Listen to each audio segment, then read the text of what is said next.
ये है Gayatri media group और आप देख रहे हैं ताज न्यूज, आईना सच का।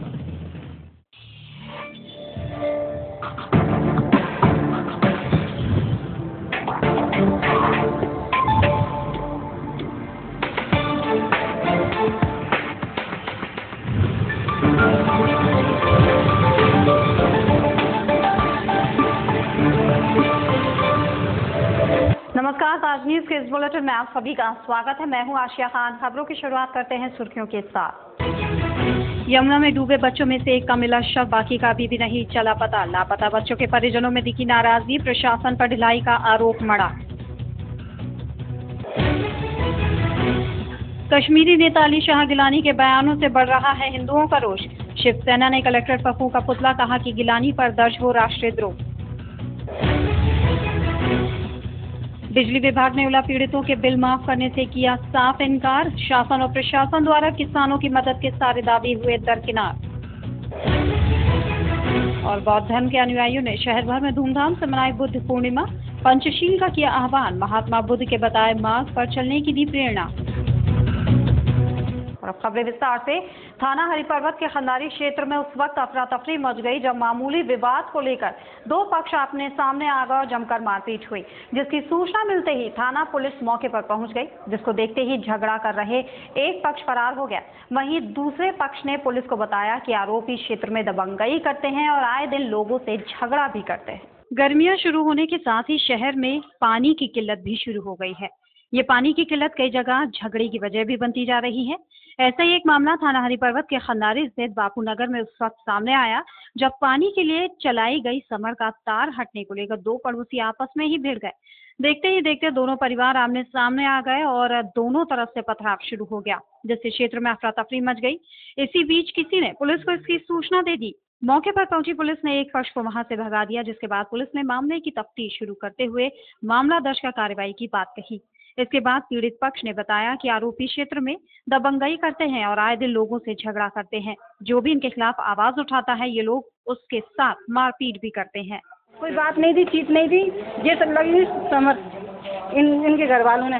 पानी के पीछे कोई बात नहीं है, मीटर इनकी मतलब लाइट कट गई है, इसमें से इनकी लाइट जल रही है। हम लोग मतलब तार वगैरह निकालते नहीं है, ये लड़ने के लिए डोल रहे थे कि हमारी तार निकाल देते हैं। सवेरे से ईट बिगाई करी थी, हमारे घर में कोई बंदा नहीं था। हर बारी मतलब ऐसे ही लड़ते हैं और मतलब सामने वाले को ये नहीं देखते हैं कि किसी की लगेगी या नहीं लगेगी, ना बहन बेटी को देखे, ना घर में मतलब कोई है कि नहीं है, किसी को नहीं देखते हैं। और इनको मतलब झपट्टा मारते हैं ये लोग, ऐसे हैं ये लोग। और खुद पैसे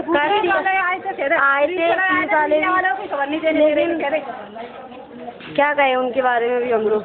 रविवार देर शाम यमुना नदी में नहाने आए 4 बच्चों के डूबने के बाद से ही पुलिस प्रशासन की टीमें इन मासूम बच्चों को खोजने में जुटी हुई हैं, जिसमें गोताखोरों की टीमों को भी बुलाया गया है। एक बच्चे का शव सोमवार को मिला, जिसके बाद इन लापता बच्चों के परिजनों ने पुलिस प्रशासन पर लापरवाही का आरोप लगाते हुए हंगामा किया। थाना एतमादौला इलाके में यमुना में रविवार को नहाते समय 3 बच्चे सरफराज, आदिल बेग और मोइन, जिनकी उम्र 14, 15 और 13 साल की है, नहाते समय यमुना में डूब गए। शाम से ही इन किशोरों की तलाश स्थानीय गोताखोरों और रिवर पुलिस के स्टीमर्स ने की। हालांकि सोमवार सुबह मोइन का शव यमुना से निकाल लिया। बाकी आदिल बेग और सरफराज की तलाश की जा रही है। परिजनों के मुताबिक ये बच्चे रविवार होने की वजह से सभी 6 लोग यमुना पर आए और नहाने लगे, जिसमें आदिल, सरफराज और मोइन गहरे पानी में चले गए। सूचना बाकी 3 किशोरों ने घर जाकर बताई। उसी समय परिजन यमुना पर टकटकी लगाए बैठे हैं कि उनके बच्चे अब भी सकुशल निकल आए। परिजनों में प्रशासन को लेकर भी आक्रोश है कि जिस तरह से धीमी गति से ऑपरेशन चल रहा है, अगर प्रशासन तेज गति से तलाश करे तो शायद बच्चे जल्द मिल सके।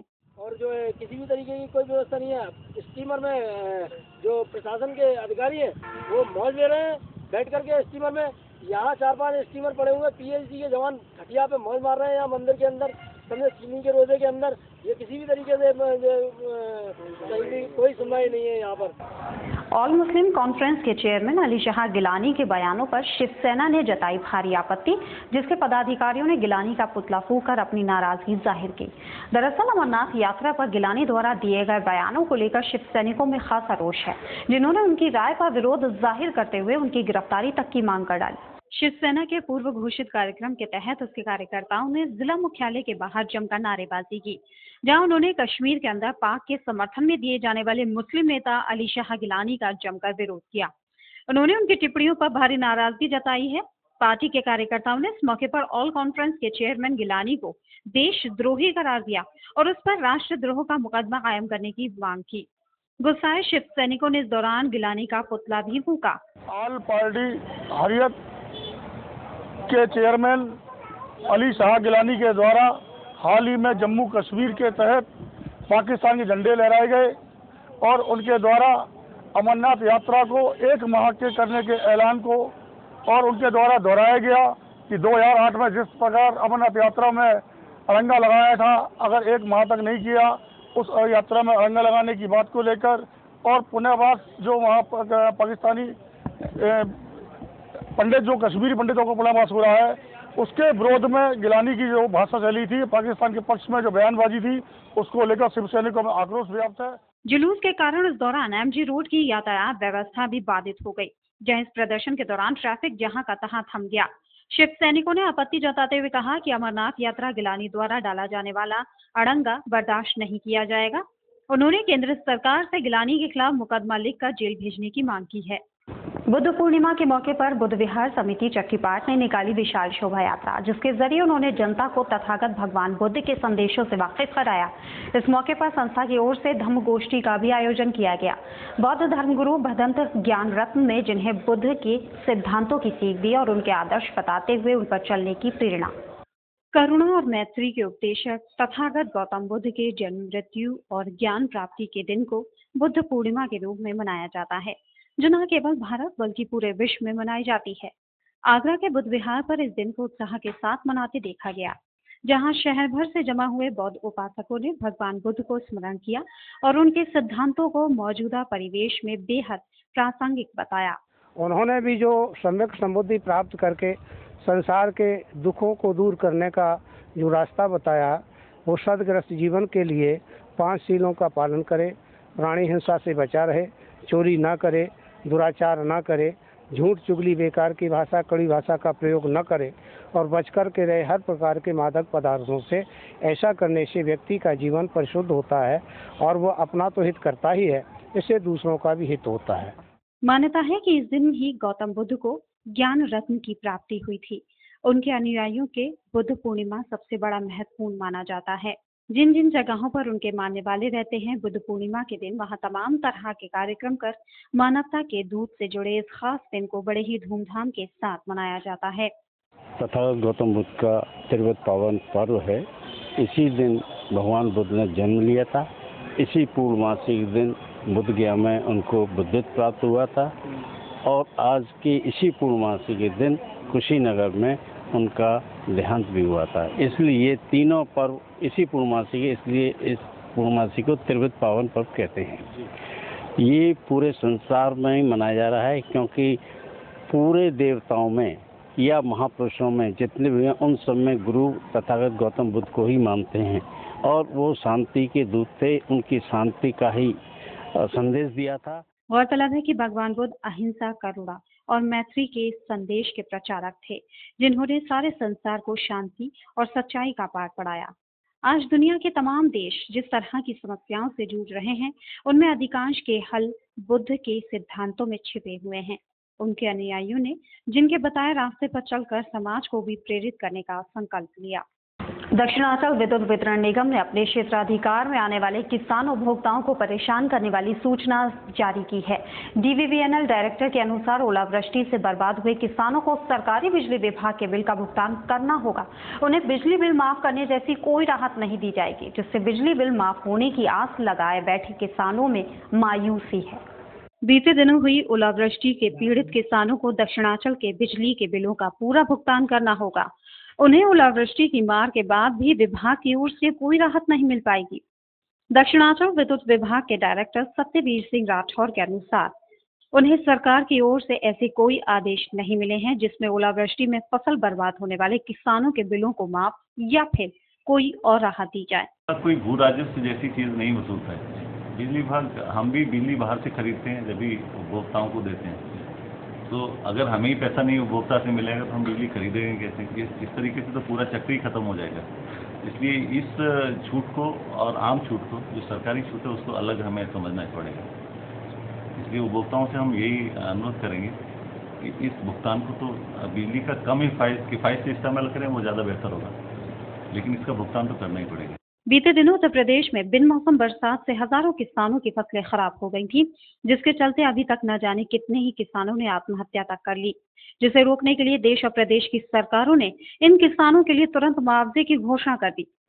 इसमें भी इन किसानों को राहत के नाम पर 100 रुपए के चेक बांटकर उपहास उड़ाया गया और अब सरकारी बिजली में राहत न मिलने की सूचना ने किसानों को और भी मुसीबत में डाल दिया है। अब देखना होगा कि पहले से आत्महत्या के दौर से गुजर रहे किसानों की दक्षिणांचल की ये सूचना भविष्य में क्या तस्वीर बनाती है। आगामी 8 मई को जिले भर के चिकित्सक हड़ताल पर रहकर अपना विरोध जताएंगे। एक दिवसीय हड़ताल के बाद भी समस्या का यदि समाधान न हुआ तो आईएमए प्रदेश स्तर पर आपातकालीन सेवाएं भी ठप करने पर मंथन कर रही है। गौरतलब है कि बीते दिनों इलाहाबाद में चिकित्सक पर हुए हमले के बाद प्रदेश भर के डॉक्टर्स में बेहद रोष है। चिकित्सकों को समाज में धरती के भगवान का दर्जा दिया जाता है, लेकिन कुछ असामाजिक तत्वों की वजह से धरती का ये भगवान आज अपने आप को असुरक्षित महसूस कर रहा है। अपनी सुरक्षा को लेकर डॉक्टर्स को अब हर पल चिंता सताने लगी है और इसी चिंता की वजह से आगामी 8 मई को चिकित्सक हड़ताल पर रहकर अपना विरोध व्यक्त करेंगे। इंडियन मेडिकल एसोसिएशन इस हड़ताल को ऐतिहासिक बनाने के लिए रणनीति बना रही है। अभी हाल ही में इलाहाबाद में चिकित्सक पर हुए कातिलाना हमले को लेकर भी डॉक्टर्स में बेहद रोष है। बेसिकली ये है कि सबसे ज़्यादा जो डॉक्टरों में इस समय रोष व्याप्त है वो डॉक्टरों की सुरक्षा को लेकर है और ओवरऑल क्या है कि डॉक्टर भी अगर अपने आप को सुरक्षित महसूस नहीं करेगा तो वो समाज को किस तरह से अपनी सेवाएं दे पाएगा। रात के 11 बजे के बाद 12 बजे के बाद सेवाएं देना बिल्कुल पंगु हो चुका है इस समय और बहुत डर के बीच किसी भी अस्पताल में डॉक्टर जाकर अपनी सेवाएं दे रहा है।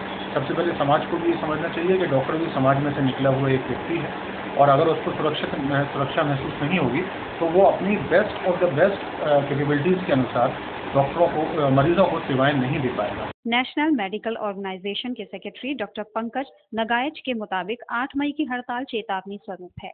समस्याओं का समाधान न होने पर आईएमए प्रदेश स्तर पर आवश्यक चिकित्सा सेवाएं भी ठप कर सकता है।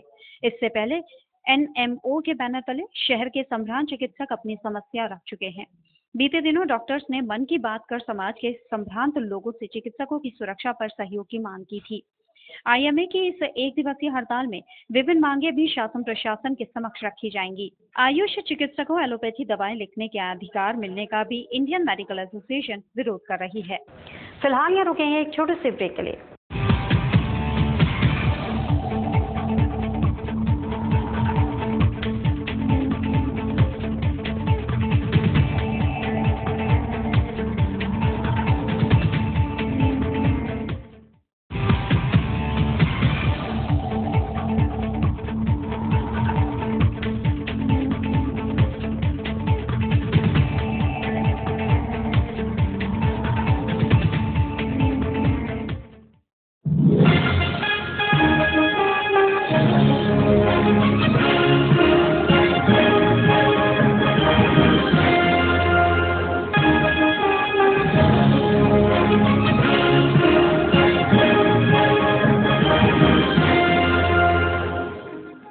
कृपया ध्यान दें, नौकरी ढूंढोगे तो उम्र गुजर जाएगी।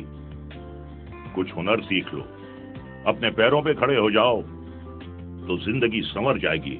मोबाइल फोन, कंप्यूटर, लैपटॉप का कोर्स कराने वाले वैसे तो कई संस्थान हैं, लेकिन हजारों छात्रों के विश्वास का प्रतीक ई-टेक एकेडमी छात्रों के बीच अपनी अलग ही पहचान बना चुका है। इंजीनियर तो सभी बनाते हैं, लेकिन आप बनिए एडवांस इंजीनियर ई-टेक के साथ। जी हाँ, भारी छूट का प्रलोभन या झूठे वादों का आश्वासन अपनाओगे तो जिंदगी भर पछताओगे, क्योंकि सफलता तभी मिलती है जब फैसला सही हो। इसलिए अपने पैसे और समय को बचाइए और ई-टेक को अपनाइए, क्योंकि सिर्फ ई-टेक देता है 100% सफलता की गारंटी। ई-टेक द्वारा पहली बार mobile phone, laptop, computer course के साथ plasma, LED TV, inverter, UPS, DCA, DTP, English speaking इत्यादि जैसे रोजगार परक कोर्सेज भी कराए जा रहे हैं। अधिक फीस में अधूरा ज्ञान या कम फीस में पूरा ज्ञान, फैसला आपका। हमारा पता है 2nd floor city plaza, Shah market, Agra, UP. Phone number 7500330330। E-Tech, सिर्फ नाम ही काफी है।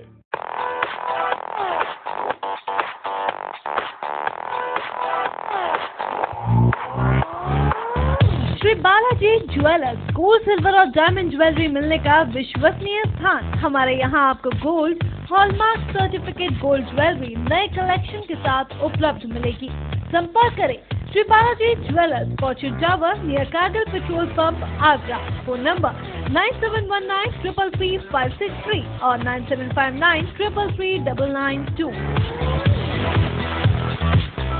श्री बालाजी ज्वेलरी, दुल्हन की jewellery, AD jewellery, artificial bangles, chain व सभी प्रकार के सेट यहाँ पर उपलब्ध है। तो तुरंत संपर्क करें 21 सुपर बाजार, कारगिल पेट्रोल पंप के पीछे, आगरा। फोन नंबर 9358464218 और 8865911110। नंदिनी ग्रुप का एक और कदम, नंदिनी स्टेट।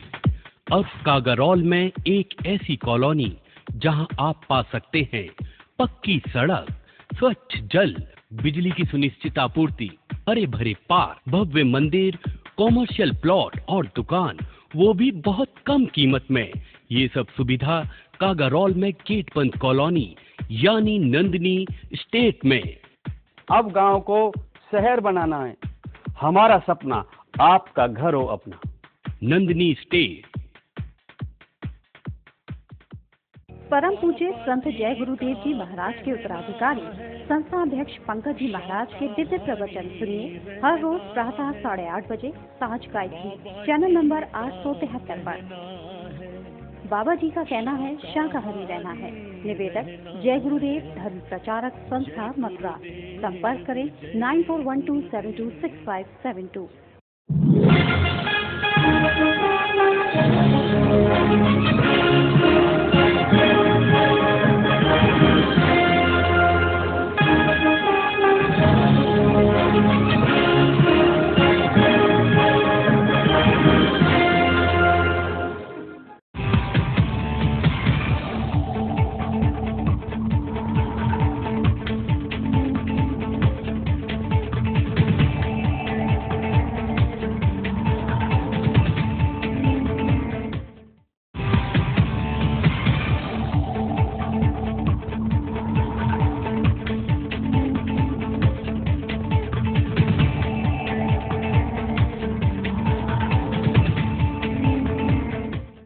ब्रेक के बाद स्वागत है। देखते हैं अगली खबर। शहर में मासूम बच्चियों के साथ आए दिन हो रही वारदातों पर चिंता व्यक्त करते हुए सोमवार को एसएन मेडिकल कॉलेज में हेल्प आगरा भवन में व्हाट्सएप ग्रुप के सदस्यों ने एक गोष्ठी का आयोजन किया, जिसमें इन अपराधों पर रोक लगाने के प्रयासों पर सभी ने अपने अपने विचार रखे। बदलती तकनीक ने समाज को विभिन्न पहलुओं पर सोचने को मजबूर कर दिया है। संचार क्रांति में आए बदलाव ने समाज के संभ्रांत लोगों को एक मंच प्रदान किया है। ऐसे ही एक व्हाट्सएप ग्रुप ने मोबाइल से बाहर निकलकर हमारी बच्ची मिशन तक पहुंचा दिया। ग्रुप के सभी मेंबर अब समाज में बच्चियों के साथ होने वाली घटनाओं को लेकर सजग है। सोमवार को ऐसे ही समाज के जिम्मेदार लोगों ने बच्चियों के साथ हर रोज होने वाली घटनाओं पर चिंतन किया। विभिन्न संस्थाओं के पदाधिकारियों ने अपने विचार व्यक्त कर घटनाओं को रोकने पर अपनी राय दी। ताज मीडिया ग्रुप हमारी बच्ची मिशन के हर कदम पर सहयोग के लिए तत्पर है। बात व्हाट्सएप ग्रुप की नहीं है, बात इसकी भी नहीं है कि हम लोग संख्या में कितने हैं। हम लोग की नियत बड़ी अच्छी है, या फिर कॉज है ये बहुत बड़ा है, हम लोग इससे जुड़ना है। निजी जीवन में कुछ भी काम करते हो, कैसा भी काम करते हैं, हम कैसे भी बड़े होते हैं, लेकिन हमारा इरादा बहुत नहीं है अब उससे आगे रहना। शायद जो हम कभी सामूहिक रूप से नहीं कर पाते हो या अखबारों में पढ़ के हमारे मन में जो चीज़ भी उठती है, ऐसा लगता है कि एक नहीं वो है होगी, और केवल हम गाल बजाने का काम नहीं करेंगे, कुछ ना कुछ करेंगे। और अच्छा लगता है जब पता चलता है कि 2 लोग आईओ के पास चले गए, 3 लोग मेडिकल करा रहे हैं, कुछ करा रहे हैं, थोड़ा अच्छा लगता है कि हम किसी का मुँह नहीं देख रहे हैं, बयानबाजी नहीं कर रहे हैं, कैमरा आया और उसके सामने शुरू हो गए और उसके बाद सारी चीज़ें खत्म हो जाता है। ये कहीं ना कहीं एक बहुत पॉजिटिव काम है। लोग अक्सर इस सिलसिले को उपयोग में लाते हैं कि हमें पॉजिटिव रहना चाहिए और हमें नेगेटिव रहेंगे, पॉजिटिव रहना चाहिए। तो ये वाकई में पॉजिटिव दिशा का काम है। और ये नहीं देखना चाहते कि कौन क्या कर रहा है, हम ये देखना चाहते हैं कि हम इस कॉज के लिए क्या कर रहे हैं। जैसे सीधा रंजी ने बताया, सीधा रंजी ने बताया कि हमें 5 मिनट में पहुँचना है, 10 मिनट में पहुँचना है। हमें ये नहीं कहना, अपने आप से भी नहीं कहना कि हमारे पास ड्राइवर नहीं है, हमारे पास कुछ नहीं। अब यकीन मानिए कल इस बात चली कि मैसेज चल रहा था, तो मैं उस समय रोटी खा रहा था, लेकिन मन में सोच रहा था कि अगर कहीं कुछ बात हुई तो मैं भी कैमरा मैन से रहूँगा तो मैं खाते पहुँचूँ और असली तौर पर जल्दी सवाल जवाब करने की क्या बात हुई तो शायद कुछ फर्क पड़े। लेकिन जब तक खबर आई कि भारत जी कहने की हम लोग सब काम हो, मैं बस एक प्रसंग छोटा सुना के आप अपनी बात खत्म करूँगा। जो मैं बात कह रहा हूँ कि पॉजिटिव बात होती है, कमजोर आदमी बड़ा आदमी नहीं। हम सब जानते हैं कि गांधी जी का नाम बहुत बड़ा होता है, आज उनके बारे में हर कोई बड़ी बड़ी बातें करता है, बातें अच्छी बातें सुनने भी मिलती हैं। लेकिन जब गांधी जी तो बैरिस्टर बनने के लिए जा रहे थे, दूसरे शब्दों में अपने शब्दों में गाँव से नाच गाना डांस भी करके वहाँ जाके ढूंढे जा रहे थे, वो एक क्षण था जब उनका सामान उस टीवी में प्लेटफॉर्म पर खड़ा होगा। ठीक उसी तरह से वो क्षण बनने की बच्ची हमारी बच्ची का ये व्हाट्सएप ग्रुप बना होगा। उस एक क्षण में जब वो वहाँ पर प्लेटफॉर्म पे अधलेटे होंगे, जब सामान उनका फिका होगा, उन्होंने सोचा होगा कि उस साम्राज्य का जिसका सूरज नहीं डूबता उसको मैं यहाँ से भगा दूंगा, हिंदुस्तान की धरती से खाली करूँगा। ये उनका संकल्प है। ठीक उसी तरह से जैसे हमारी बच्ची का संकल्प है, और ये उसी महात्मा गांधी की मजबूती थी, उनके व्यक्तित्व की मजबूती थी। जब इस केस के सिलसिले में अदालत में वो जा रहे थे और पहली सीढ़ी पे जब उनकी लाठी की ठक की आवाज़ पड़ी और जो जज था वो अपने आप खड़ा हो गया, बोला गांधी सर इस तरह। उस व्यक्तित्व की मजबूती थी, उसकी क्षमता। आज हम सब लोग बैठे हैं, जिस चेहरे को देख रहा हूँ मुझे लग रहा है कि कितने मजबूत चेहरे, कितने दृढ़ इरादे से लोग यहाँ हैं। अगर हम लोग उन चीज़ों का शायद शुरू में ही होके अलग भी हो गई, छपने छपाने की बात और ये सारी चीज़ें। मैं एक बात और स्पष्ट कर दूँ, यहाँ पर कई और लोग बैठे, आदमी साहब को बड़े पुराने पत्रकार हैं। पत्रकार हमेशा घटना को छापने में रुचि रखता है। वो आप जंगल में पहुँच जाए, अगर कोई घटना हो रही है वो आपको छापेगा। आप यकीन मानिए हमारी बच्ची की एक एक घटना 4-4 कॉलम में छपेगी, क्योंकि अखबारों की, प्रिंट मीडिया की सबकी मजबूरी होती है, क्योंकि वो घटना छापना चाहते हैं। बाकी उद्घाटन, टीका, कटिंग, ये फिर उनके चढ़ावे और सारे संबंधों की चीज़ें होती है, छपेंगे या नहीं छपेंगे। मेरी बहुत बहुत शुभकामनाएं आप सबको। जहाँ तक मेरा आने का सवाल है, मुझे लगा कि मेरी भी एक बच्ची है, हमारी बच्ची है, कल को उसके साथ भी कुछ ऐसा हो सकता है तो हमें इसलिए मैं आज यहाँ बहुत धन्यवाद। कि ये हमारी बच्ची संस्था एक ऐसी मुहिम है जिस पर समस्त सामाजिक संगठन एकत्रित हुए हैं, और किसी भी बच्ची के साथ कोई भी दुराचार की घटना होती है या उसके साथ छेड़छाड़ की घटना होती है, उससे सारे ग्रुप के लोग, जो व्हाट्सएप ग्रुप है उस पर लोग सक्रिय हो जाते हैं, मैसेज भेजते हैं, और उसके बाद सारे लोग जो घटना स्थल पर पहुंचते हैं और जो उनकी एफआईआर है, एफआईआर लिखाने में मदद करते हैं, ताकि वो किसी कानूनी खामी का सहारा लेकर वो कहीं छूट न जाए।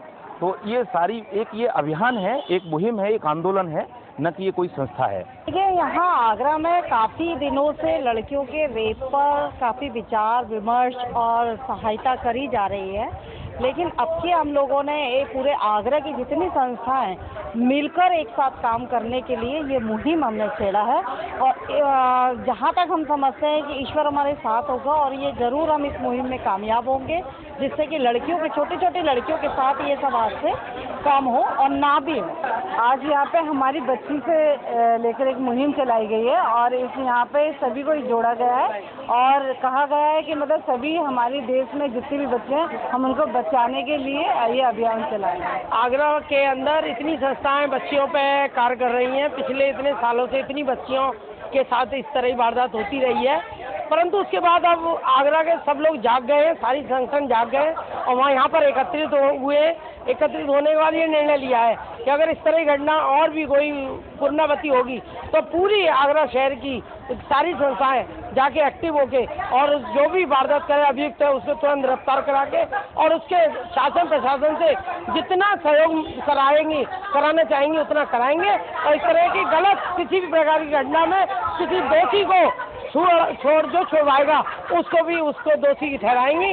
और आज शहर के अंदर एक जज्बा करके और शहर के अंदर ये मुहिम को बहुत आगे तक ले जाएंगे। आज ये हमारी जो संस्था बनी है हमारी बच्ची, उसमें आगरा के सभी जाने पहचाने लोग हैं, जानी पहचानी संस्थाओं के पदाधिकारी हैं और इसमें सब मिल के काम करेंगे। इसमें कोई अधिकारी नहीं, कोई उसका सबऑर्डिनेट नहीं, लेकिन सब मिल के काम करेंगे। जो जहाँ जितनी जल्दी पहुँच सकता है उतनी जल्दी वहाँ पहुँचेगा। जो जिस फील्ड का माहिर है, जैसे मैं अगर महिलाओं के लिए काम करती हूँ तो मैं पहुँच रही हूँ, अगर दूसरा कोई है वो वकालत करा हुआ है तो वो वकीली जितना भी होगा वो काम करेगा, तीसरा अगर पुलिस से रिलेटेड कोई है तो वो काम करेगा। सब अपना अपना काम करेंगे। उद्देश्य, इस मुहिम का जो मेन उद्देश्य है वो सिर्फ ये है कि जो आज हमारी बच्ची और बच्चों के साथ प्लस महिलाओं के साथ जो भी अनादर हो रहा है, जो भी शोषण हो रहा है, चाहे वो यौन शोषण हो या कहीं पे भी किसी भी फील्ड में हो, बस उसको हम लोगों को रोकना है और एक अवेयरनेस फैलाना चाहते हैं कि बच्चों के साथ अब इस तरीके की। सबसे बड़ी बात ये है कि आज एक तो कानून का डर नहीं है ना, क्योंकि जो जैसे अभी 7 साल की बच्ची के साथ रेप हुआ या जो भी इस तरीके की घटनाएं होती हैं तो मुलजिम को ये मालूम होता है कि मैं अरेस्ट होऊंगा, 100% ये मालूम है कि मैं अरेस्ट हो जाऊंगा, लेकिन उसे 1000% ये भी मालूम है कि कोई ना कोई नेता आकर के मुझे बचा भी लेगा। हमें उन नेताओं के पैर तोड़ने हैं। देखिए, हम सभी अपने अपने मन की चलाते हैं, लेकिन ये जो हमारी बच्ची है इसके माध्यम से पूरा आगरा या यूँ कहें कि सभी संस्थाएं एकजुट हो गई हैं और कोशिश ये है कि इस मुहिम के तहत कोशिश ये है कि कोई भी बच्ची, किसी भी बच्ची के साथ नाइंसाफ़ी ना हो और जो नाइंसाफ़ी करने वाला ग्रुप है वो 100 बार सोचे कि अब हमें इस प्रकार से कोई दुराग्रह नहीं करना है, बुरी हरकत नहीं करनी है। ये मुहिम इस प्रकार की है कि हम इससे बच्चियों को और महिलाओं को बचा सकें। हमारी बच्ची संस्था के माध्यम से मैं ये बोलना चाहूँगी कि हमारे यहाँ जो पीड़िता होती है, एक तो वो पहले ही पीड़ित होती है, पहले ही उसके साथ इतना अन्याय हो चुका होता है और वो जब न्याय मांगने के लिए थाने में जाती है तो वहाँ उसके साथ और उसके साथ और ज़्यादा अन्याय को बढ़ा दिया जाता है, उसको न्याय नहीं दिया जाता, उसकी सुनवाई नहीं होती। तो प्रशासन को मैं हमारी बच्ची संस्था के माध्यम से ये बोलना चाहूँगी कि कम से कम ऐसी कोई व्यवस्था बनाए कि पीड़िता की सुनवाई समय पर, जल्दी और बिना उसको परेशान किए तुरंत हो जाए। जैसा कि नाम से प्रतीत होता है, हमारी बच्ची संस्था काम करेगी बच्चियों के लिए, बच्चियों पे हो रहे किसी भी अन्याय के लिए। आज जो दर्द बच्चियां महसूस कर रही हैं उस दर्द को मिटाने के लिए इस संस्था के माध्यम से हम बहुत सारे ऐसे कार्य करने की योजना बना रहे हैं जिससे कि आगरा शहर की बच्चियां आत्मनिर्भर बने। हमारी बच्ची मुहिम के सिलसिले में यहाँ सब इकट्ठे हुए थे। बेसिक एम हमारा ये है कि जो आगरा में लड़कियां हैं और जो महिलाएं हैं, चाहे छोटी बच्ची है, चाहे बड़ी बच्ची है, चाहे ओल्ड लेडी है, चाहे कोई यंग लेडी है, they should have the freedom to move around और उनको अपना जो है इतना उनमें दम होना चाहिए और हम उनके पीछे खड़े हैं। उनको कहीं भी किसी तरह की कोई तकलीफ होगी तो हम उनके साथ में हैं। तो हमारा मेन मुद्दा यही है कि उनको हमें सेव करना है और उनको अपना सेल्फ प्रोटेक्शन के लिए उनको सिखाना है कि they don't require anybody else, they are self sufficient. सारी संस्थाएं, काफ़ी सारी जो ऑर्गेनाइजेशन है आगरा में, उन्होंने सबने मिलकर एक हमारी बच्ची का प्लेटफॉर्म तैयार किया है। इससे सारी बच्चियों को कोई भी तकलीफ हो, कहीं भी उनके साथ घटना हो रही हो तो सारे लोग पहुंचेंगे।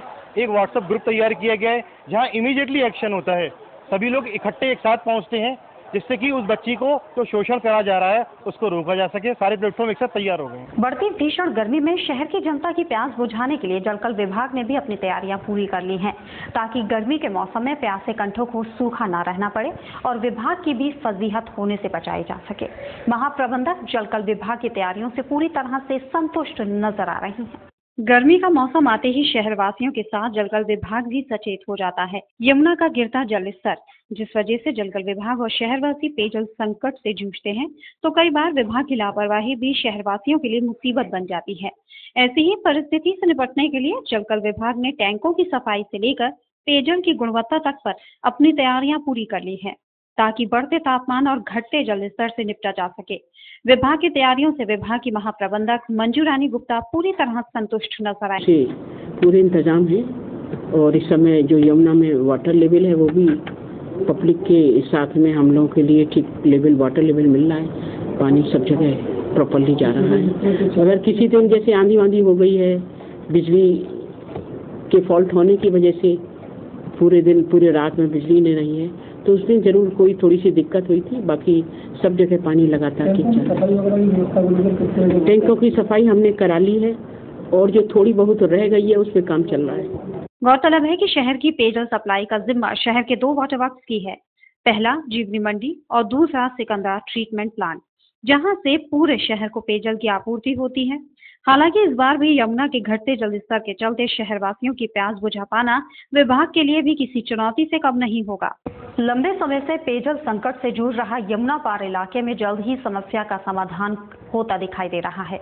बसपा विधायक के प्रयासों के चलते नंदलालपुर और उसके आसपास के कई स्थानों पर ट्यूबवेल के माध्यम से जनता की प्यास बुझाने का प्रयास किया जाएगा। साथ ही पानी माफियाओं पर भी रोक लगाई जा सकेगी। यमुना पार इलाके में पेयजल संकट कोई नई बात नहीं है। वर्षों से पेयजल संकट से जूझ रहे यमुना पार इलाके के बाशिंदों को बसपा विधायक डॉक्टर धर्मपाल सिंह ने एक नई उम्मीद जताई है, जिसके चलते नंदलालपुर और आसपास के क्षेत्रों में 1 दर्जन से ज्यादा ट्यूबवेल के माध्यम से पूरे क्षेत्र को पानी मुहैया कराने की कवायदें जारी है। बसपा विधायक का कहना था कि सब कुछ ठीक रहा तो जुलाई माह के अंत तक सभी को पानी मुहैया कराया जा सकेगा। इतना ही नहीं, बसपा विधायक का कहना था कि इलाके में पेयजल संकट को भुनाने के लिए बड़े पैमाने पर पानी माफियाओं ने अपना मकर जाल फैला रखा है, जो आए दिन लोगों को भड़काकर इस काम में बाधा डालने की कोशिश में लगे हैं। काम पूरा होने के बाद इन पानी माफियाओं पर भी काफी हद तक नकेल कसी जा सकेगी। अभी जो योजना चल रही है 33 करोड़ वाली, तो वो पानी उपलब्ध हो जाएगा तो निश्चित रूप से पूरे क्षेत्र में यमुना पार में सभी को पानी मिल जाएगा। तो प्रयासरत हूँ कि कुछ लोग हमारे नंदलालपुर के कुछ लोग उसका विरोध कर रहे हैं, उन्हें समझाने का प्रयास कर रहा हूँ, उनसे अनुरोध कर रहा हूँ कि भाई इस योजना को पूरी हो जाने दे, कि ये योजना लाखों लोगों से जुड़ी हुई है। इस योजना पूरी होने से यमुना पार की सभी कॉलोनियाँ, सभी बस्तियाँ, सभी मलिन बस्तियों को उससे पानी मिलेगा। तो प्रयासरत हूँ, मुझे उम्मीद है कि हमारे नंदलालपुर के लोग सबसे बड़ी जो समस्या जो पैदा करने वाले लोग हैं वो टैंकर माफिया हैं, उन्हें भी कोशिश करेंगे, समझेंगे, नहीं तो फिर प्रशासन उसका कोई ना कोई हल निकालेगा। हमें उम्मीद है कि आगरा के जिलाधिकारी जी ने और कमिश्नर साहब ने इस योजना में बहुत मदद की है। उन्हें इस बड़ी गंभीरता से लिया इस समस्या को और उनके बहुत प्रयास के बाद ही ये योजना स्वीकृत हुई है। हमें उम्मीद है कि वो लोग जरूर इसमें मदद करें। आपको बता दें कि वाटर वर्क्स से आपूर्ति होने वाले पेयजल की आपूर्ति यमुना पार के कई इलाकों में नहीं हो पाती है, जिसके चलते यहाँ पानी की सप्लाई करने वाले टैंकर माफियाओं ने अपना कब्जा जमा रखा है, जो अपनी मर्जी के मालिक हैं और मनमाने पैसे लेकर लोगों को पानी सप्लाई करते हैं। बहरहाल सब कुछ ठीक रहा तो जल्द ही यमुना पार इलाके में भी पेयजल संकट से निजात मिल सकेगी। सुप्रीम कोर्ट के आदेश को अमल में लाने और यमुना में गंदगी के साथ प्रदूषण को रोकने के लिए नगर निगम ने जवाहर पुल के बाद अब अंबेडकर पुल पर भी जाली लगाने का काम शुरू करवा दिया है, जिसके बाद जहां यमुना को दूषित होने से बचाया जा सकेगा तो वहीं जिंदगी से तंग आकर आत्महत्या करने वालों पर भी रोक लग सकेगी। यमुना की दुर्दशा देख सर्वोच्च अदालत को भी हस्तक्षेप करने को मजबूर होना पड़ा। देशवासी जिस गंगा यमुना को मां का दर्जा देते हैं, उसे ये आस्था के नाम पर गंदा और दूषित करने से भी पीछे नहीं रहते, जिसके बाद सुप्रीम कोर्ट ने यमुना को प्रदूषण से बचाने के लिए पूजा व हवन सामग्री को यमुना में विसर्जित करने पर रोक लगा दी थी। बावजूद इसके यमुना में इनका विसर्जन नहीं रुक पा रहा था, जिसके बाद मंडलायुक्त प्रदीप भटनागर ने यमुना के पुलों पर दोनों ओर जाली लगाने के आदेश नगर निगम को दिए थे। इसके बाद नगर निगम ने पहले जवाहर पुल को जाली लगाकर कवर किया, जिसके बाद अब निगम अंबेडकर पुल पर जाली लगाने का काम कर रहा है ताकि आस्था के नाम पर यमुना को दूषित होने से बचाया जा सके। इतना ही नहीं, यमुना के पुलों पर जाली लगाने के बाद जिंदगी से तंग आकर अपनी जान देने वालों पर भी काफी हद तक रोक लग सकेगी। पुलों पर जाली लगने के बाद पुल से कूदकर आत्महत्या कर पाना अब संभव नहीं होगा और जाली के चलते किसी की जिंदगी भी बच सकेगी। ताजनगरी में वन विभाग में हुए 15,000 पेड़ों के घोटाले में अभी कानूनी उतार चढ़ाव आना बाकी है। इस केस से संबंधित कोर्ट में 22 अप्रैल को सुनवाई होनी थी, जिसे 19 जुलाई तक टाल दिया गया है। वहीं विभागीय अधिकारी खुद को इस घोटाले से बचाने के लिए हर संभव कोशिश कर रहे हैं। ताजनगरी में आगरा के पूर्व डीएफओ ललित कुमार के निलंबन के बाद प्रकाश में आया 15,000 पेड़ों को लगाने का मामला। अभी तक वन विभाग के कई अधिकारियों की नौकरी निकल चुका है। साथ ही अभी जांच के पूरा होने के साथ साथ और भी कई लोगों के इस घोटाले में शामिल होने की उम्मीद लगाई जा रही है। इसी जांच के आधार पर सुप्रीम कोर्ट में पिछली 22 अप्रैल को सुनवाई की गई थी, जिसमें आगामी 19 जुलाई को अगली सुनवाई की तारीख दी गई है, जिससे वन अधिकारी राहत के साथ परेशानी के दिन मान रहे हैं। जहां एक ओर इस मामले में कानूनी जांच अपना काम कर रही है और घोटालों से जुड़ी धुंधली कड़ियों को एक के बाद एक साफ कर रही है, वहीं दूसरी ओर इस मामले में खुद को फंसा देख वन विभाग के अधिकारी खासी सतर्कता बरत रहे हैं। प्रदेश सरकार की खास योजनाओं में शामिल रेडियो टैक्सी को परिवहन विभाग ने आगरा में जैसे तैसे शुरू तो करा दिया, लेकिन वर्तमान में ये सेवा बिना प्रचार के संवेदनशील साबित हो रही है, जिसके लिए आगामी दिनों में आगरा संभागीय परिवहन अधिकारी इस सेवा के प्रचार प्रसार के लिए जागरूक कार्यक्रम चलाएंगे। का उद्घाटन करीब 2 महीने पहले हुआ था, माननीय मुख्यमंत्री जी ने किया था। उस समय 10 रेडियो टैक्सी थी और उनको बढ़ाने की बात कही जा रही है। अभी बढ़ नहीं पाई हैं, 10 ही हैं। उनके मालिक जो हैं उनसे बार बार हम लोग संपर्क कर रहे हैं, उनसे कहा जा रहा है कि अब संख्या बढ़ाइए, कुछ का प्रचार प्रसार होता है। 1-2 जगह उनको पार्किंग में प्रॉब्लम आ रही थी रेलवे स्टेशन वगैरह पे, तो जिला प्रशासन से बातचीत करके उनकी समस्या का समाधान कर दिया गया है। थोड़ा प्रचार प्रसार होने की आवश्यकता है इसमें। अभी 2 ही महीने हुए हैं चलने, कुछ गाड़ियाँ और बढ़ाएंगे तो चलेंगी। थोड़ा और गाड़ियों की अपेक्षा हल्का सा इनको किराया ज़्यादा लग रहा है। किराया ज़्यादा इसलिए लग रहा है कि एसी गाड़ियाँ हैं ये, और बहुत ऐसी टैक्सियाँ जनाने से में चलने की लोगों की आदत है, तो थोड़ी सुविधाएं भी दी है इन्होंने, तो थोड़ा किराया भी बढ़ा है। 20 रुपया पर किलोमीटर के हिसाब से किराया है, बहुत ज़्यादा भी नहीं किराया है। तो आज की महंगाई को देखते हुए जिस हिसाब से CNG चालित है सारी, तो उस हिसाब से तो सही चल रहा है मेरे समझ से। और जैसे जैसे प्रचार प्रसार इसका बढ़ता जाएगा वैसे वैसे ये लोगों को सुविधाएं और मिलती जाएगी इसमें। फिलहाल यहाँ वक्त तो चला एक और छोटे से ब्रेक का, जल्द हाजिर होंगे। देखते रहिए ताज न्यूज़।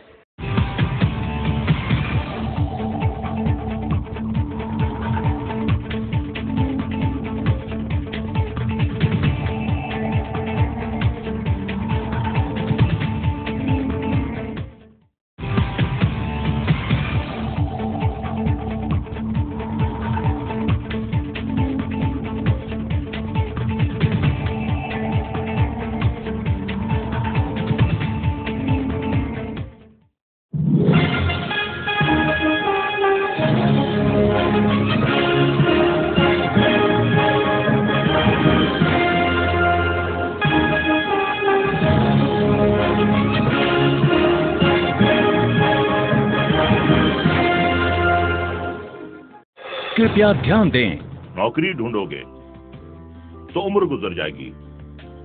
कुछ हुनर सीख लो, अपने पैरों पे खड़े हो जाओ तो जिंदगी संवर जाएगी। मोबाइल फोन, कंप्यूटर, लैपटॉप का कोर्स कराने वाले वैसे तो कई संस्थान हैं, लेकिन हजारों छात्रों के विश्वास का प्रतीक ई-टेक अकेडमी छात्रों के बीच अपनी अलग ही पहचान बना चुका है। इंजीनियर तो सभी बनाते हैं, लेकिन आप बनिए एडवांस इंजीनियर ई-टेक के साथ। जी हाँ, भारी छूट का प्रलोभन या झूठे वादों का आश्वासन अपनाओगे तो जिंदगी भर पछताओगे, क्योंकि सफलता तभी मिलती है जब फैसला सही हो। इसलिए अपने पैसे और समय को बचाइए और ई-टेक को अपनाइए, क्योंकि सिर्फ ई-टेक देता है 100% सफलता की गारंटी। ई-टेक द्वारा पहली बार mobile phone, laptop, computer course के साथ plasma, LED TV, inverter, UPS, DCA, DTP, English speaking इत्यादि जैसे रोजगार परक कोर्सेज भी कराए जा रहे हैं। अधिक फीस में अधूरा ज्ञान या कम फीस में पूरा ज्ञान, फैसला आपका। हमारा पता है 2nd floor city plaza, Shah market, Agra, UP। Phone number 7500330330। E-Tech सिर्फ नाम ही काफी है।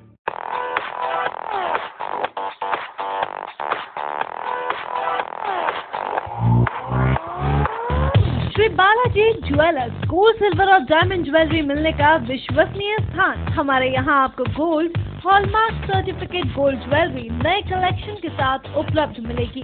संपर्क करें Shri Balaji jewellers, Fortune tower near Kargil petrol pump, Agra. Phone number 9719333563 और 9759333992। श्री बालाजी ज्वेलरी, दुल्हन की jewellery, AD jewellery, artificial bangles, chain व सभी प्रकार के सेट यहाँ पर उपलब्ध है, तो तुरंत संपर्क करें। 21 सुपर बाजार, कारगिल पेट्रोल पंप के पीछे, आगरा। फोन नंबर 9358464218 और 88659 1110। नंदिनी ग्रुप का एक और कदम, नंदिनी स्टेट। अब कागारौल में एक ऐसी कॉलोनी जहां आप पा सकते हैं पक्की सड़क, स्वच्छ जल, बिजली की सुनिश्चित आपूर्ति, हरे भरे पार्क, भव्य मंदिर, कॉमर्शियल प्लॉट और दुकान, वो भी बहुत कम कीमत में। ये सब सुविधा कागारौल में गेट बंद कॉलोनी यानी नंदिनी स्टेट में। अब गांव को शहर बनाना है, हमारा सपना आपका घर हो अपना। नंदिनी स्टेट। परम पूज्य संत जय गुरुदेव जी महाराज के उत्तराधिकारी संस्था अध्यक्ष पंकज जी महाराज के दिव्य प्रवचन सुनिए हर रोज प्रातः 8:30 बजे साँझ गायत्री चैनल नंबर 873 पर। बाबा जी का कहना है शाकाहारी रहना है। निवेदक जय गुरुदेव धर्म प्रचारक संस्था मथुरा। संपर्क करें 9412726572।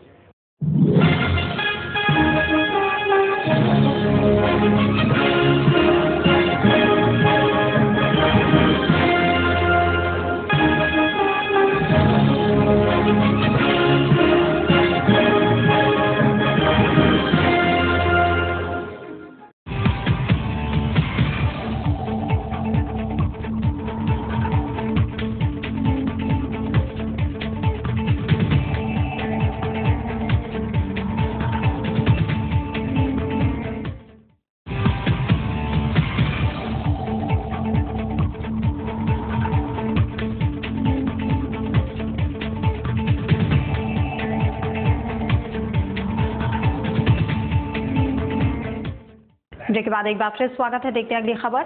बीते दिनों हुई बेमौसम बारिश और ओलावृष्टि से किसानों की फसल पूरी तरह बर्बाद हो गई। किसानों की इस तबाही का खामियाजा अब उद्योग जगत को भी भुगतना पड़ रहा है।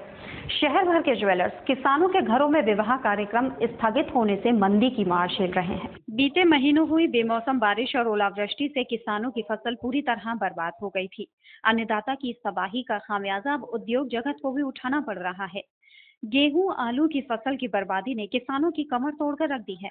पहले से ही कर्ज में डूबे किसानों को अब पैसा चुकाने की चिंता सता रही है और यही वजह है कि मजबूर बेबस किसानों ने घरों में होने वाले वैवाहिक कार्यक्रम तक रोक दिए हैं। विवाह कार्यक्रम स्थगित होने से शहर के ज्वेलर्स अब मंदी की मार झेलने को मजबूर हैं। व्यापार पर तो किसानों की फसल नष्ट होने से बहुत ही असर पड़ा है। इसका ये समझ लीजिए 50% असर जो है इस समय दिखाई दे रहा है बाजार के अंदर। हमारा तो सराफा व्यापार बिल्कुल ही चौपट पड़ा हुआ है क्योंकि किसान बर्बाद हो चुका है पूरी तरह से।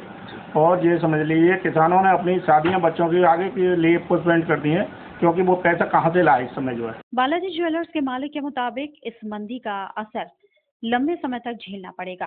फसल बेचकर होने वाली आमदनी से किसान आभूषण खरीद लेते थे। व्यापार जगत से जुड़े जानकारों के मुताबिक किसानों की तबाही का असर हर वर्ग के व्यापार पर पड़ेगा।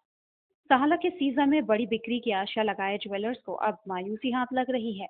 वहीं विगत महीनों से आभूषण व्यवसायी सुबह से शाम तक ग्राहकों के इंतजार में समय गुजार रहे हैं। फिलहाल ये कहना बेहद मुश्किल है कि मंदी की इस मार का असर कब तक रहेगा। अव्यवस्थाओं के बीच चल रही विश्वविद्यालय की परीक्षाओं के बाद अब परीक्षा परिणाम के लिए छात्रों की चिंताएं बढ़ने लगी हैं। विश्वविद्यालय प्रशासन ने जून के प्रथम सप्ताह तक परिणाम घोषित करने की बात कही थी, जबकि हकीकत में आज तक मूल्यांकन कार्य भी प्रारंभ नहीं हुआ है। डॉक्टर भीमराव अंबेडकर विश्वविद्यालय प्रशासन अपने कारनामों की वजह से हमेशा सुर्खियों में रहता है। अब परीक्षा परिणाम को लेकर छात्रों को चिंता सताने लगी है। विगत माह विश्वविद्यालय प्रशासन ने जून के प्रथम सप्ताह तक परीक्षा परिणाम घोषित करने के दावे किए थे। परीक्षा परिणाम की हकीकत तो ये है कि आज तक मूल्यांकन कार्य ही प्रारंभ नहीं हुआ है और तो और आज तक मूल्यांकन कार्य के लिए प्रभारी अधिकारी का भी चयन नहीं हुआ।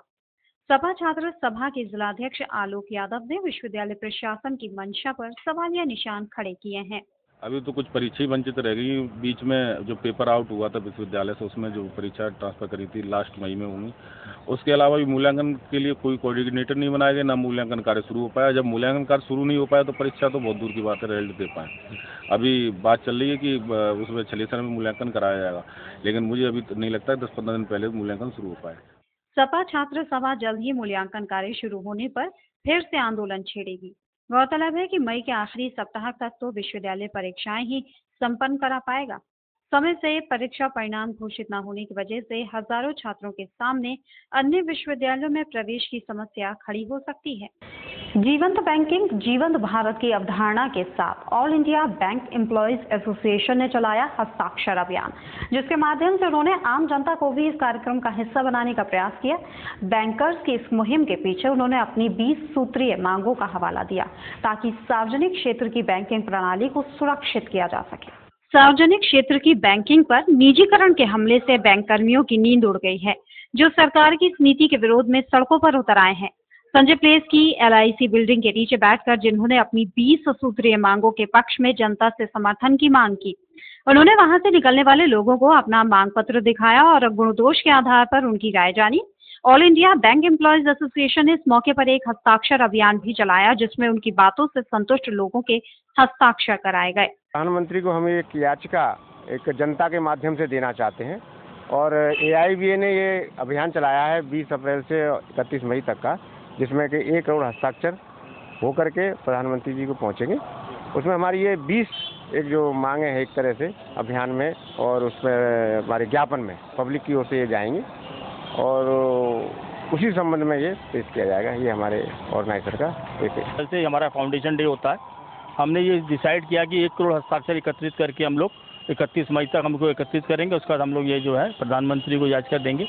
और ये किया है कि इसको हम लाइव बैंकिंग के तौर पर हमने लिया, एक नारा दिया है जीवंत बैंकिंग जीवंत भारत के नाम से, जिसमें जो हमारी समस्याएं, मूलभूत समस्याएं हैं बैंकों के अंदर, हम उसको उजागर करना चाहते हैं। जैसे NPA का मामला है, बैंकों में मर्जर का मामला है, स्टेट बैंक के अंडर कोऑपरेटिव जो स्पॉन्सर्ड बैंक का मामला है, इन सब के ऊपर हम उनका ध्यान आकर्षित कर रहे हैं कि अब इसको रोकें, बैंकों की पूंजी को बढ़ाया जाए, सार्वजनिक क्षेत्र के बैंक की पूंजी बढ़ाया जाए।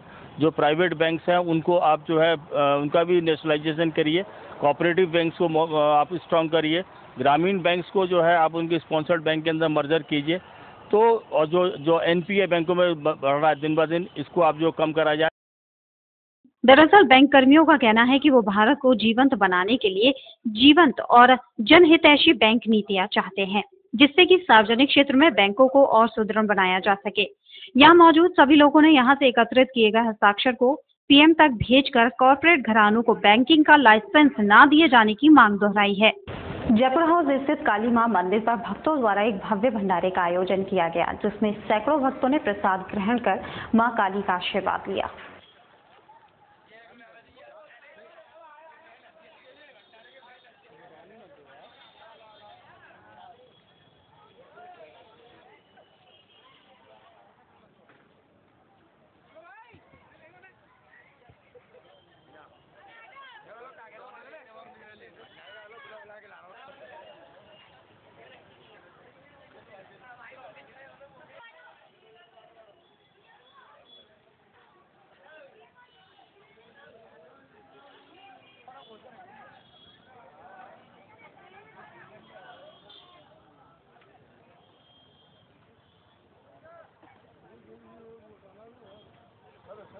यहाँ पे माता के मंदिर है, उसके सामने भंडारे का आयोजन किया गया है और भक्ति भाव से खूब प्रसाद वितरण हो रहा है, खूब देख सकते हो आप। JK चैरिटेबल ट्रस्ट ने नेपाल में पीड़ितों की सहायता के लिए संजय प्लेस क्षेत्र में लगाया कैंप। संस्था के सदस्यों ने जहां आपदा पीड़ित लोगों की मदद के लिए राहगीरों से दान की अपील की। उन्होंने परोपकार की भावना का परिचय देते हुए शहरवासियों को भी बढ़ चढ़कर सहयोग करने के लिए प्रेरित किया। नेपाल में आए भूकंप से पीड़ित लोगों की सहायता के लिए आगरा में भी राहत सामग्री जुटाई जा रही है। जनपद में कई जगहों पर पिछले कई दिन से कैंप लगाकर सहायता करने की कोशिश की जा रही है। JK चैरिटेबल ट्रस्ट ने भी संजय प्लेस क्षेत्र में कैंप का आयोजन किया, जिसमें उसके सदस्यों ने आम जनमानस से सहायता की अपील की। ट्रस्ट के सदस्यों ने सूर्य सदन के सामने जनता से संवाद किया और पीड़ित मानवता के लिए सहयोग मांगा।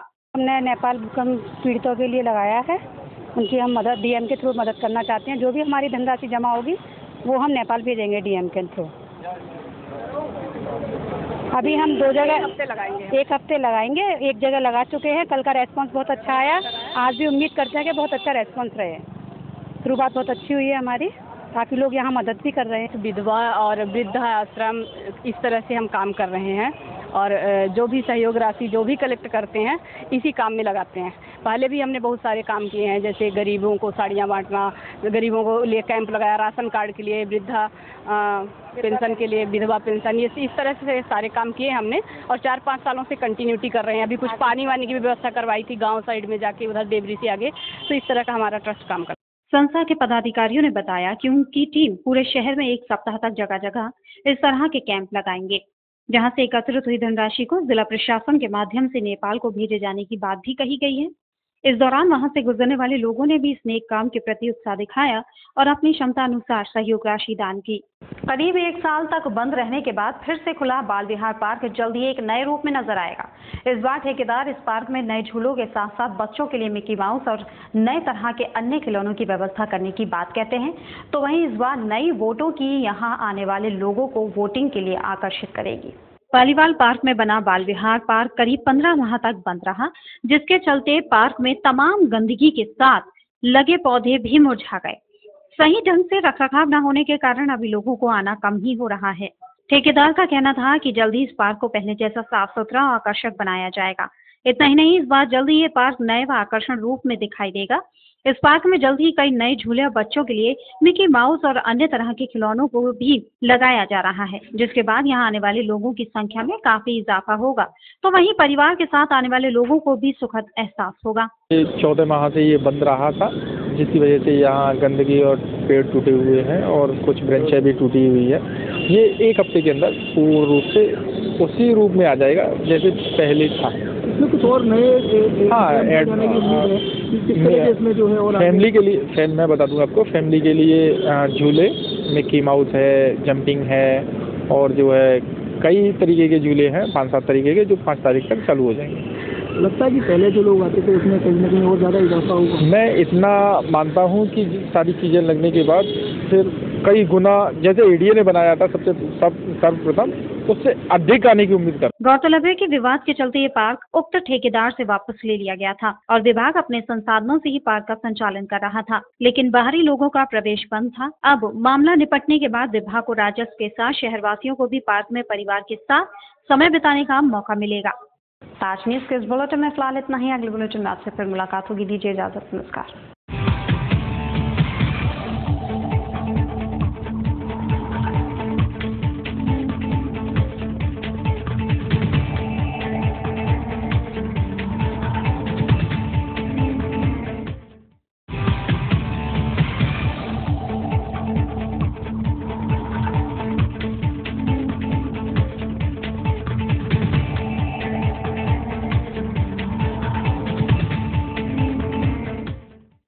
ये है गायत्री मीडिया ग्रुप और आप देख रहे हैं ताज न्यूज़, आईना सच का।